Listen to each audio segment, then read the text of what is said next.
মনে পড়ছে তো এই ছবিটির কথা, যেটি নেট দুনিয়ায় ব্যাপক হারে ভাইরাল হয়েছিল 2022 সালে কাতার বিশ্বকাপের প্রথম ম্যাচে সৌদি আরবের সাথে হারের পর এক সৌদি ভক্ত goal.com-এর ক্যামেরায় এসে বলেছিলেন, হোয়ার ইজ মেসি। আর সেই ট্রেন্ডে গা ভাসিয়েছিল পুরো বিশ্বের মেসি হেটার্সরা।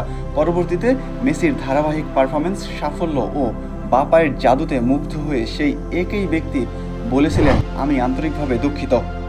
এখানেই শেষ নয়, বাকি আছে আরও অনেক কিছু। এবারের কোপা আমেরিকায় মেসির পারফরমেন্স নিয়ে সমালোচনা করেছেন অনেকেই, তবে সেই সমালোচকদের মুখেও চুনকালি দিয়ে সেমিফাইনালে কানাডার বিপক্ষে মেসি আবারও নিজেকে প্রমাণ করেছেন। যখন যেখানে যেভাবে জ্বলে ওঠা প্রয়োজন, মেসি ঠিক সেখানে সেভাবেই জ্বলে ওঠেন,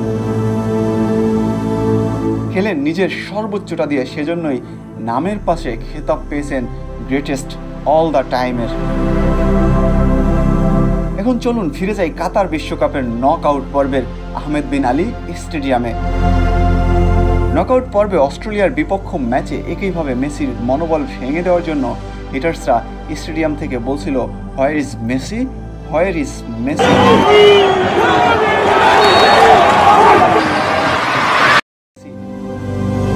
ওই মুহূর্তে হিটার্সদের মুখে চুনকালি দিয়ে মেসিও দেখেছিলেন মেসি আসলে কোথায়।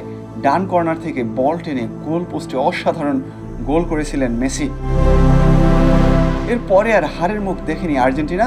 কাতার বিশ্বকাপে সবশেষ লুসাইল স্টেডিয়ামে ফাইনাল ম্যাচে ফ্রান্সের বিপক্ষে জয় নিশ্চিত করে ফিফা বিশ্বকাপকে ধন্য করেছিলেন লিওনেল আন্দ্রেস মেসি।